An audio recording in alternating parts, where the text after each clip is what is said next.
Buenos días a todos. Bueno, una vez más, soy Ramón María Calduc, presidente de la Fundación de ADE.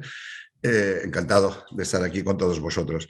Una vez más, organizamos estos desayunos virtuales, que van a ser con café y croissant propio de cada uno en local, porque en virtual es imposible, por lo menos por el momento. Bueno, saludaros a todos y agradeceros vuestra presencia en este evento que preveo que va a ser importante en los próximos, no solamente meses, sino también años, ¿no? Explicaros de que, bueno, en primer lugar, presentados a María Dolores Malpica. Buenos días, María Dolores. Buenos días. María Dolores es socia de Accountax, con quien acabamos de firmar un convenio con ADADE, que esperamos que sea fructífero, tanto para los despachos propios como para los clientes de los propios despachos.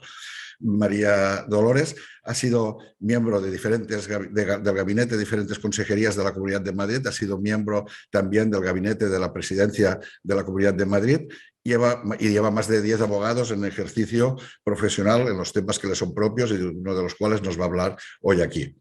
Bueno, comentaros también a nivel de cuestión de orden de que después de esta breve presentación tendremos el placer de escuchar la presentación de María Dolores. Después podréis hacer preguntas. Las preguntas las podéis hacer a través del chat de YouTube y será Rosa quien las irá trasladando a la ponente para que nos pueda ir respondiendo. Solamente hay un cambio en el programa y es que me va a tocar a mí cerrar el acto, puesto que José Luis García, presidente de ADADE, no va a poder estar, puesto que obligaciones profesionales de última hora, que es lo que nos suele pasar muchas veces, le han impedido poder estar hoy aquí con nosotros. Bien. Por comentar un poco del tema a nivel introductorio, deciros que bien, las medidas económicas que se han tomado por parte no solamente del gobierno, sino también de las comunidades autónomas respecto del COVID, son susceptibles de, bueno, no, con total seguridad han provocado una serie de daños que son susceptibles de indemnización. Ahí es un tema que no está nada claro y que precisamente por esto organizamos este evento de hoy, para que María Dolores nos lo aclare, ¿no? En principio, dos son las cuestiones que se plantean. La primera es ver si existe responsabilidad por parte de la Administración. Yo entiendo que sí, pero bueno, nos lo concretará y nos lo argumentará María Dolores, debido al cierre al público de determinados negocios, ¿no? Fundamentalmente el sector de la hostelería, comercios, cafeterías, pero no solo, sino también muchos tipos de negocios en los que el cierre ha provocado unos daños directos o consecuencia del cierre de otros, ¿no? Aquí hay que ver determinar si la Administración es responsable o no es responsable. Me dicen que, como tenemos los técnicos escuchando, me dicen que le dé a la pantalla completa porque estamos saliendo todos. Bueno, ya está. Problema técnico subsanado, me imagino. Por otro lado, tenemos que efectivamente la manera de enfocarlo a través del artículo 3.2 de la Ley Orgánica 4 del año 81 de 1 de junio establece que existe esta responsabilidad. También el artículo 32 de la Ley 40/2015 del régimen jurídico del sector público también señala que los particulares tienen derecho a ser resarcidos por los daños que tengan, aunque tenga el deber jurídico de soportar de acuerdo con la ley. Bueno, todas estas cuestiones que han salido en la prensa abundantemente, con posiciones a favor, con posiciones en contra, son las que pretendemos que nos aclare María Dolores y después podamos establecer el debate, o más que un debate, las preguntas correspondientes. Al final, después de la intervención de María Dolores, Rosa entrará a hacer las preguntas que vosotros hayáis hecho a través del chat. Y después pues tendremos unos minutos para poder hacer unas ciertas conclusiones y la despedida y cierre del evento. Dicho esto, nada más que decir. María Dolores, te paso el micrófono para que nos puedas hacer tu presentación. Muchísimas gracias. Muy bien, muchas gracias, Ramón. Muchas gracias a ADADE por invitarnos a estos desayunos para ver si podemos aclarar en los 20 minutos que tengo para poder soltar aquí todo lo que hay que decir sobre la responsabilidad patrimonial de las administraciones públicas en tiempos de COVID. Yo lo que voy a hacer es compartir, a ver si lo consigo, una presentación. A ver.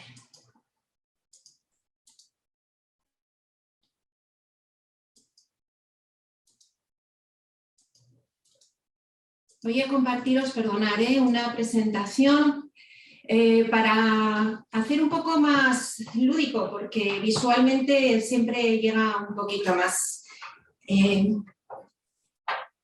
Vamos a ver, voy a intentaros concretar de una manera clara, directa, lo que es la responsabilidad patrimonial de las administraciones públicas como consecuencia de las medidas que se han adoptado por parte de las administraciones en los tiempos del COVID.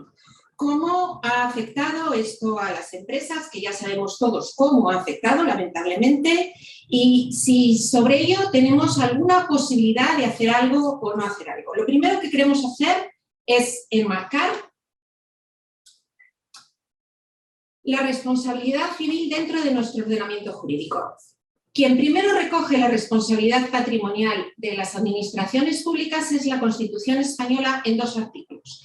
El 106.2, que establece que los particulares tienen derecho a ser indemnizados por las lesiones que sufran en sus bienes o derechos, salvo en casos de declarar este tema. El artículo 116 también de la Constitución española reconoce expresamente que esta responsabilidad patrimonial de las administraciones públicas no decae por mucho que se den los estados de alarma, excepción y sitio. Lógicamente, en consonancia con este artículo de la Constitución, la Ley Orgánica 481, que regula los estados de alarma, excepción y sitio, recoge lógicamente que durante estos estados de alarma tienen y sufran lesiones en sus derechos o bienes por la aplicación de medidas de las administraciones públicas en estos estados, tienen derecho a la indemnización por esas lesiones o daños que sufran. Incluso tenemos la ley de expropiación forzosa que llega a recoger en casos de epidemias la responsabilidad patrimonial de las administraciones públicas. Y ya concretamente 2 leyes administrativas más importantes, que son la Ley 40/2015 de régimen jurídico del sector público, recogen sus artículos 32 y siguientes el derecho que tienen los ciudadanos a ser indemnizados por los daños que sufran como consecuencia de las actuaciones de las administraciones públicas, salvo que concurra causa de fuerza mayor o se trate de daños que se tenga el deber jurídico de soportar.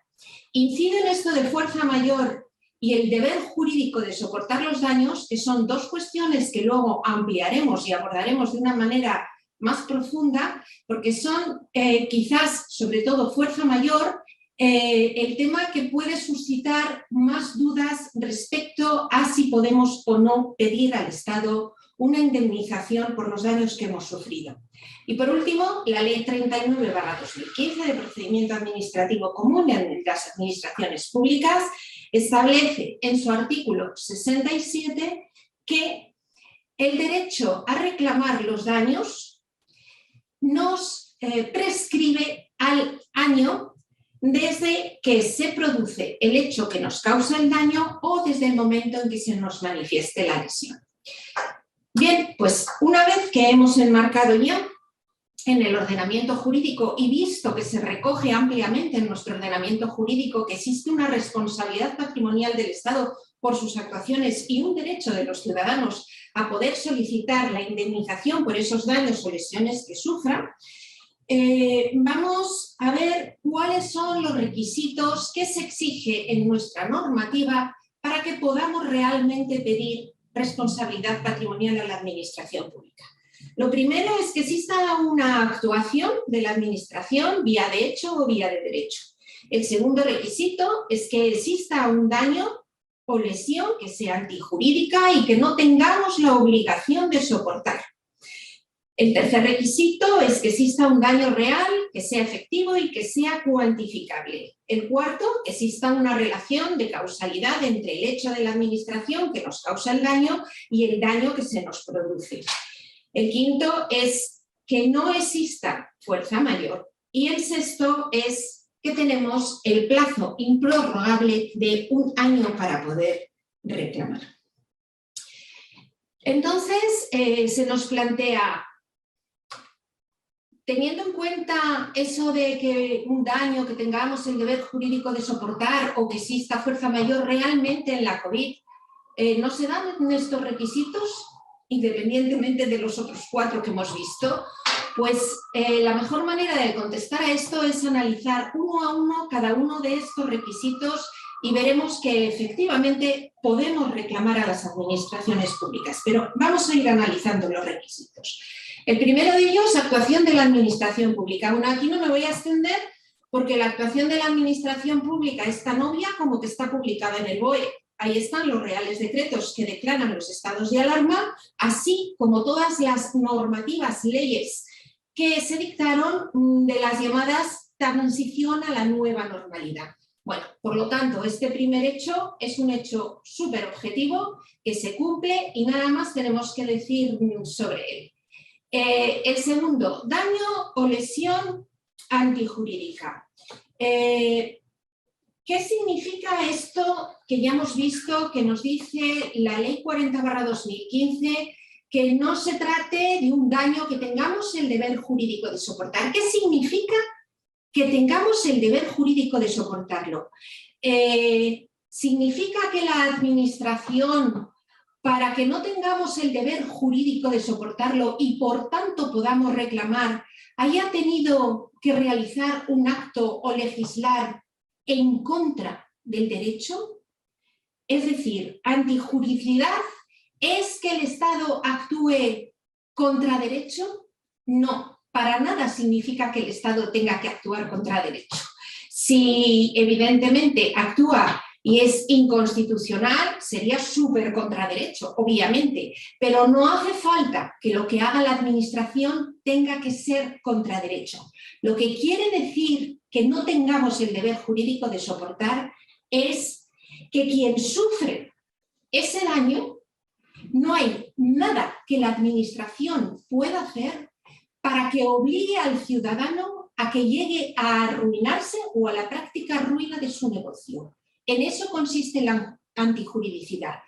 El Estado no puede actuar de tal forma y manera que obligue a un ciudadano o a un empresario a que tenga que llegar a la ruina, como prácticamente o en algunos casos, desgraciadamente, ha llegado a ocurrir en tiempos de COVID. Por lo tanto, no existiendo ese deber jurídico de tener que llegar a la ruina, casi ruina, o a la práctica cierre de nuestro negocio, este es otro requisito objetivo que se cumple para poder reclamar. Tercer requisito. El tercer requisito se trata que tiene que ser un daño real, efectivo y cuantificable. Esto significa que cuando vamos a hacer una reclamación patrimonial, independientemente de poner en nuestra reclamación todos los hechos y contarle a la administración todo lo que nos ha pasado, tenemos que ponerle claramente una cifra que evalúe cuál es ese daño. Es decir, usted me ha hecho a mí un daño que está cuantificado en tantos euros. Y esa cifra hay que ponerla en nuestra reclamación patrimonial. ¿Cómo hacemos nosotros esa cuantificación de los daños? Los dividimos en 4 bloques. Uno de ellos relativos a los locales o al local que tengamos para el ejercicio de nuestro negocio o de nuestra empresa. Si ese local es arrendado, lógicamente, ese arrendamiento mensual lo tenemos que computar como un daño que se nos produce porque no podemos ejercer nuestro negocio o nuestra actividad empresarial y sin embargo tenemos que hacer frente a ese gasto mensual. El segundo bloque es el de los gastos corrientes que suponen todos aquellos gastos que mes a mes tengamos el negocio abierto, cerrado, medio abierto, tenemos que hacer frente a ellos porque todos los meses vienen todos esos recibos. O mensualmente o bimensualmente es igual, pero también se computan agua, luz, alarmas, seguros, etc. El tercer grupo es el de los trabajadores. Si bien es cierto que están los ERTEs, También es cierto que hay determinados gastos de trabajadores que no han sido exonerados, como pueden ser, por ejemplo, las pagas extras. Y el cuarto y último grupo es el del lucro cesante. ¿Cómo hallamos el lucro cesante? Bueno, pues establecemos una comparativa entre lo que hemos podido obtener de beneficios o de ingresos durante el mismo periodo de años anteriores comparativamente con el periodo del COVID. Por lo tanto, ahí hacemos una serie de cuentas, sumamos todos estos bloques y todo esto nos da la cifra que tenemos que poner en nuestra reclamación patrimonial. Lógicamente, esa cifra tiene que ir acompañada con los documentos correspondientes que soporten y demuestren esto que estamos pidiendo. Tercer requisito, por lo tanto, también lo cumplimos. Cuarto requisito, relación de causalidad.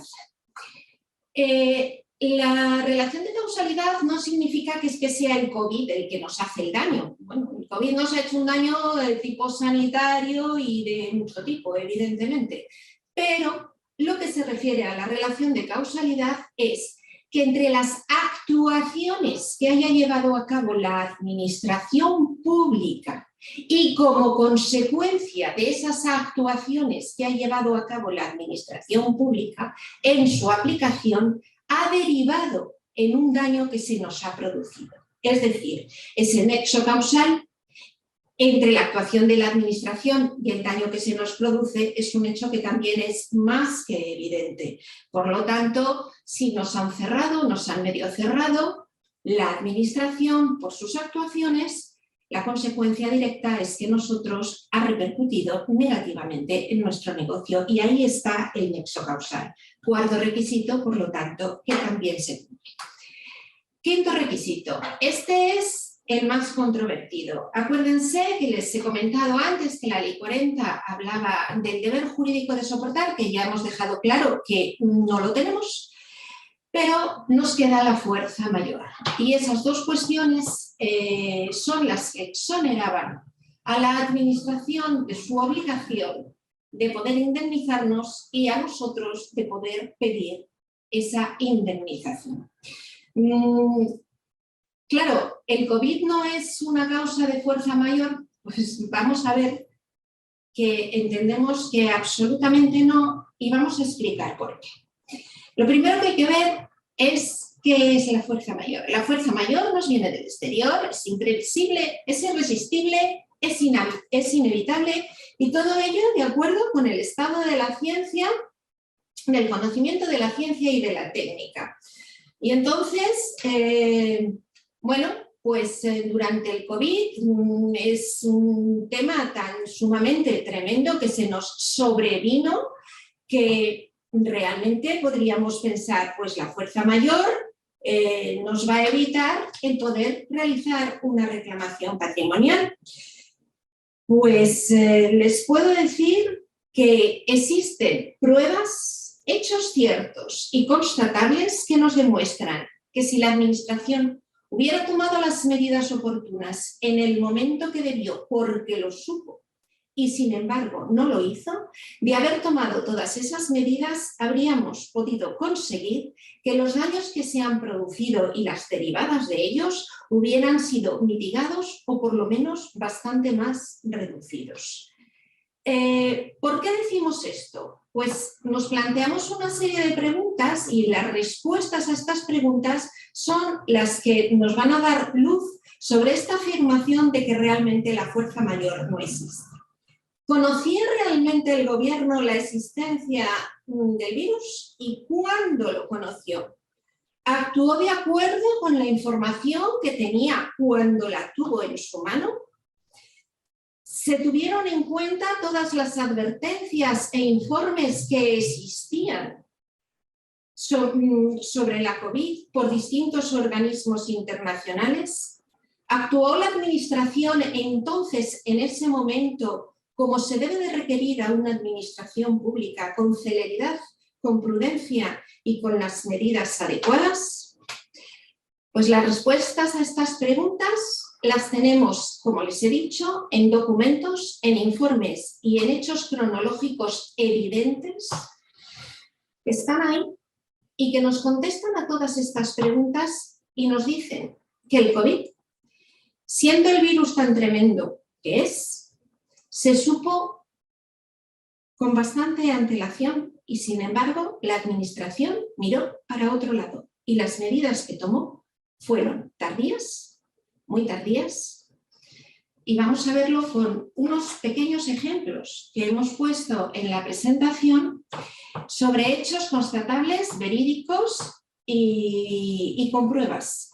El 17 de enero hay un informe del Centro de Prevención de Enfermedades que nos advierte de la existencia del virus y de su posible propagación. El 30 de enero del 2020, el Comité de Emergencias de la OMS declara que el COVID es una emergencia de salud internacional. Tense en cuenta que el 30 de enero, 17 de enero, son 17 de enero sobre todo, 2 meses antes de la declaración del primer estado de alarma en España. 2 meses antes. El 24 de febrero, la OMS alerta de la pandemia y recomienda la adopción de medidas inmediatas. Tenemos también las declaraciones que realizó la directora del Centro Europeo de Control y Prevención de Enfermedades, declaraciones realizadas en el Parlamento Europeo, que manifestó que la gravedad del virus se detectó ya en diciembre del 2019. Obviamente, España forma parte de la Unión Europea. Quiero decirles que es que todos estos documentos, todas estas advertencias, lógicamente se podían saber en todo el mundo, porque el cuarto poder prensa hoy llega a todos los lados, excuso decir Google. Pero es que además España forma parte de Europa, por lo tanto, todos estos documentos y todas estas informaciones el gobierno los tenía de primera mano. Pero es que además hay 2 miembros del gobierno, uno que ya no está, pero 2 miembros del propio gobierno que han manifestado, como Pedro Duque, el día 20 de marzo de 2020, es decir, poquito después de declarar el primer estado de alarma, Pedro Duque manifiesta en una rueda de prensa que ya se tenía conocimiento del virus en enero del 2020. Y para rematar todo esto y confirmar todo esto que estamos diciendo, las declaraciones de la actual y entonces también ministra de Trabajo, Yolanda Díaz, que a primeros de diciembre, si lo recuerdan, manifestó en una entrevista en la radio que la amenaza del virus, que era grave y contagioso y que estaba ya descontrolados los contagios, se sabía por parte del gobierno 3 semanas antes del 8 de marzo. Por lo tanto, teniendo en cuenta todo esto que estoy diciendo, evidentemente, sabiendo el gobierno todo lo que sabía, podemos concretar y concluir que el gobierno conocía, que el gobierno no actuó cuando debió y pudo, y que todo ello derivó en una situación ya tan sumamente descontrolada por la no actuación, que tuvieron que tomar unas medidas tan sumamente drásticas cuyas consecuencias todos conocemos. Por lo tanto, la fuerza mayor, con todo esto que les digo, obviamente decae. Y por lo tanto, es otro objetivo, otro requisito objetivo que se cumple para que podamos llevar a cabo nuestra reclamación patrimonial. 6.º requisito, plazo de reclamación. La ley nos dice que tenemos un plazo máximo para poder reclamar. En este punto quiero dejar bien claro que el primer estado de alarma que finalizó el 21 de junio del 2020 ya no podemos reclamarlo porque el plazo de un año se nos finalizó en junio del 2021. Sin embargo, respecto al segundo estado de alarma a nivel nacional, finalizó el 9 de mayo del 2021. Al contabilizar un año, nos vamos a mayo del 2022. ¿Qué quiero decir con esto? Que estamos en tiempo y plazo para poder realizar nuestra reclamación patrimonial. Nos quedan 3 meses y medio, si no cuento mal, para poder realizar nuestra reclamación patrimonial. El 8 de mayo, quien quiera reclamar tiene que tener presentada su reclamación patrimonial y ese es el último día que tiene para poder hacerlo. Por lo tanto, si queremos reclamar, tenemos que ponernos a ello y tendríamos que empezar a preparar todas las cuestiones para poder realizar nuestra reclamación patrimonial, porque el plazo nos vence el 9 de mayo y solo podemos reclamar el segundo estado de alarma. Y ya concluyo, no me quiero ir, yo no sé si me he ido de tiempo o no, pero ya concluyo diciendo que nuestro ordenamiento jurídico es claro y meridiano en cuanto a que reconoce y establece una obligación de las administraciones públicas a la hora de indemnizar por los daños que produzcan los ciudadanos. Y que los ciudadanos tienen un derecho para poder reclamar a esa administración la indemnización por los daños que ha sufrido. Y nuestro ordenamiento jurídico llega a reconocer esa obligación de la administración y ese derecho del ciudadano, incluso en los casos de situaciones extremas como pueden ser alarma, estados de alarma, excepción y sitio. Que existen elementos de juicio más que suficientes y que se cumplen todos los requisitos para que podamos presentar una reclamación patrimonial. Y que, por lo tanto, lo que debemos de hacer es, si queremos reclamar, presentar cuanto antes nuestra reclamación, porque el plazo se nos vence el día 8 de mayo del presente año 2022. Y yo, salvo que haya alguna duda, no sé si me he ido de tiempo, Ramón, creo que no, he intentado hacerlo lo más rápido posible, pero si hay alguna duda, yo aquí estoy para poder resolverla. Muchas gracias. Muchísimas gracias, María Dolores. Muy interesante todo lo que has comentado. Tengo algunas preguntitas por aquí que me gustaría hacerte para poder aclarárselas a la gente. A ver, si van llegando más te las voy pasando. La primera sería, para realizar una reclamación patrimonial, ¿la puedo hacer yo o es necesario un abogado? A ver, para la reclamación patrimonial, procedimentalmente, por la ley administrativa, no es necesaria la intervención de abogado y, por supuesto, tampoco de procurador, porque no estamos en tribunales. Pero lo que sí es conveniente, teniendo en cuenta lo complejo de una reclamación patrimonial y toda la argumentación, no solamente de hechos, sino jurídica, que hay que poner en la misma y dejarlo bien claro, porque hay que argumentarlo muy bien, sí es conveniente y aconsejable la intervención de un abogado, sí. Muy bien, muchas gracias. Tengo otra más por aquí que me dice, si la administración no contesta, ¿qué puedo hacer? A ver, desde el momento en que presentamos la reclamación patrimonial y queda registrado, lógicamente, la fecha de presentación, la ley prevé un plazo de 6 meses para que la administración conteste. Pasado ese plazo de 6 meses, se nos cierra la vía administrativa y se nos abre la contenciosa administrativa. Es decir, pasados esos 6 meses, si la administración no ha contestado, se considera silencio administrativo negativo y por lo tanto tendríamos que acudir a tribunales a poner una demanda para pedir nuestra indemnización. Muy bien, muy clarito, ha quedado fenomenal. Tengo por aquí otra más, María Dolores. Mira, teniendo en cuenta que uno de los requisitos es que la reclamación se interponga en un año, ¿estamos todavía a tiempo para ello? Entiendo que lo has explicado, pero quizás necesita un poquito más de aclaración. Sí, vamos a ver. El primer estado de alarma ya digo que ya no podemos llegar a él porque ya se nos venció en junio del 2021. Pero el segundo estado de alarma finalizó el 9 de mayo del 2021. Contando el año, llegamos al 8 de mayo de 2022 como último día para poder presentar una reclamación patrimonial. Estamos en enero, febrero, marzo, abril, nos quedan 3 meses y poquito si queremos presentar una reclamación patrimonial. Último día, repito, y por segundo estado de alarma, exclusivamente ya, 8 de mayo 2022. Muy bien, ha quedado clarísimo. Tengo por aquí otra más, María Dolores, hay un montón. La fuerza mayor, como conocemos, no es solo un acontecimiento imprevisible, sino también previsible, pero inevitable. Partiendo de previsible, ¿cómo vamos a defender que era inevitable?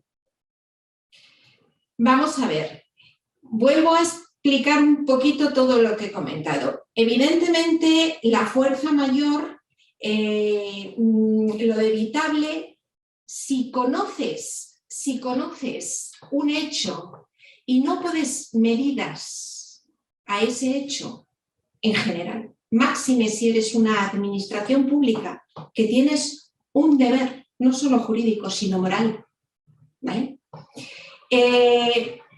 Si tú conoces todos estos hechos y tú no realizas actuaciones para intentar afrontar que esos hechos no deriven y no causen bola, perdonadme la expresión, pero que no causen bola, evidentemente entiendo, con todo lo que he estado explicando antes, con todos los informes, con todos los documentos, con incluso declaraciones, esto es muy fuerte, declaraciones de propios ministros del gobierno, lo sabíamos y no actuasteis, lo sabíais y no actuasteis. La fuerza mayor cae, porque tú has tenido en tu mano como gobierno actuar de una determinada manera y no lo has hecho. Por lo tanto, entiendo que la fuerza mayor, y yo no soy la única que lo entiendo así, es una cosa ya muy general de todo el mundo, porque es que hay muchas pruebas. Salvador también nos comenta, que es la misma persona que ha hecho la pregunta anterior, que qué ocurre con las consecuencias de la nulidad del estado de alarma con respecto a esto. A ver, es que la nulidad del estado de alarma, se refiere al tema de los desplazamientos. Yo ahí os diría lo siguiente, tenemos dos sentencias del Tribunal Constitucional. La primera sobre el primer estado de alarma, que declara la inconstitucionalidad, en cuanto a todo el tema de desplazamientos, tanto por irme a mi segunda residencia o porque me vaya donde sea, porque eso atenta lógicamente contra derechos fundamentales de la Constitución. Y la segunda sentencia del Tribunal Constitucional sobre el segundo estado de alarma lo que declara es, entre otras cuestiones, las competencias delegadas en las comunidades autónomas. Pero a nivel de responsabilidad patrimonial, incluso he de decir que la primera sentencia del Tribunal Constitucional dice exprofeso que todo esto de declaraciones de parte de inconstitucionalidad y que lo demás sí que es constitucional del primer Real Decreto, eso no quita para que se puedan llevar a cabo las reclamaciones patrimoniales. Por lo tanto, las sentencias del Tribunal Constitucional, bajo mi modesto punto de vista, a nivel de responsabilidad patrimonial, no nos mueve absolutamente nada. Es decir, podemos seguir llevando a cabo nuestras responsabilidades patrimoniales. Y justo es que ha entrado una pregunta de José Espinosa que precisamente decía esto. El Tribunal Constitucional declaró inconstitucional el segundo estado de alarma. ¿Afecta esto a la reclamación? Y entiendo que estás diciendo que no, ¿no? Que según tu opinión no afecta, ¿verdad? No, al revés. Vamos a ver, es que si declarara inconstitucional todo, ya evidentemente no habría ni siquiera posibilidad de decir o de pensar si tenemos que hacer una responsabilidad patrimonial, porque si nos ha declarado inconstitucional, ya es que es obvio. Pero es que ha declarado inconstitucional solamente unas pequeñas partes de los reales decretos, ¿vale? Y no nos afectan para nada a las responsabilidades patrimoniales. Es que las sentencias del Tribunal Constitucional analizadas, claro, cuando a nivel de medios no se declara inconstitucional, perdón, hay que leer la sentencia, se declara inconstitucional determinadas cuestiones, no se declara todo. Si se declara todo inconstitucional ya vamos, o sea, creo que estaríamos todos en la puerta diciendo deme lo que es mío. Que hay de lo mío, ¿no? Bueno, tenemos tiempo para una pregunta más, María Dolores, si te parece bien. Sí, si no claro. se interpone la reclamación en el plazo de un año, ¿hay alguna otra posibilidad de reclamar o emprender acciones judiciales? No, categóricamente no. Lo que tenemos es la posibilidad de reclamar en un año y si se produce el silencio administrativo negativo, tenemos la posibilidad de acudir a tribunales. Pero si no hemos hecho el previo, que es reclamar a la administración dentro de lo que es una reclamación administrativa, no judicial, administrativa, si no hacemos ese primer paso, no podemos luego, se nos cierra todo. Muy bien, pues muchísimas gracias, María Dolores, por toda tu claridad y todas tus respuestas. Hasta aquí hemos llegado con las preguntas, así que yo creo que ha quedado bastante claro para todo el mundo. Si hay alguna pregunta más, la podéis pasar, me la podéis pasar a mí, o bien en la intranet, o me la podéis pasar a mí por email y se la pasaríamos a María Dolores para que nos las aclarara a posterioridad. Muchísimas gracias, María Dolores. Por supuesto, gracias a vosotros. Muchas gracias, Rosa. Muchísimas gracias, María Dolores, por tu claridad, por tu brevedad y por tu concisión. Los que me conocen saben que yo soy un maniático de acabar no en tiempo, sino antes de tiempo, si es posible, ya lo sabéis, y veo que lo estamos cumpliendo. Yo, como cierre y como conclusiones, quería hacerme una pregunta a mí mismo y que nos la hagamos todos, ¿no? Como abogado y economista que soy, ¿qué le aconsejo a mis clientes? ¿Reclamar o no reclamar? Claro, esto depende de varias cuestiones. La primera es de las posibilidades de éxito.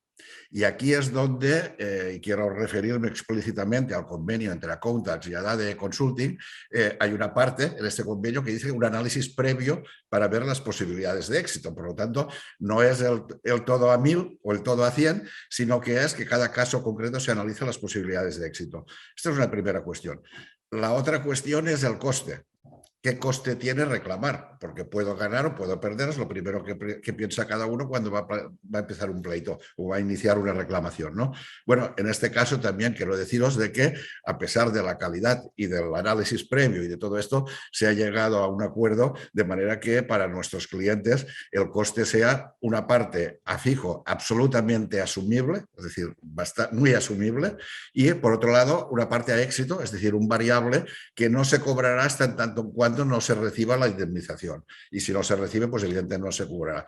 Esto se ha hecho pues para facilitar las posibilidades de los clientes de Accountants y ADADE Consulting de que se animen a presentar reclamaciones, porque como María Dolores y yo mismo estamos convencidos de que esto va a tener éxito, o sea que vamos a llegar con un alto índice de probabilidades de conseguir una indemnización.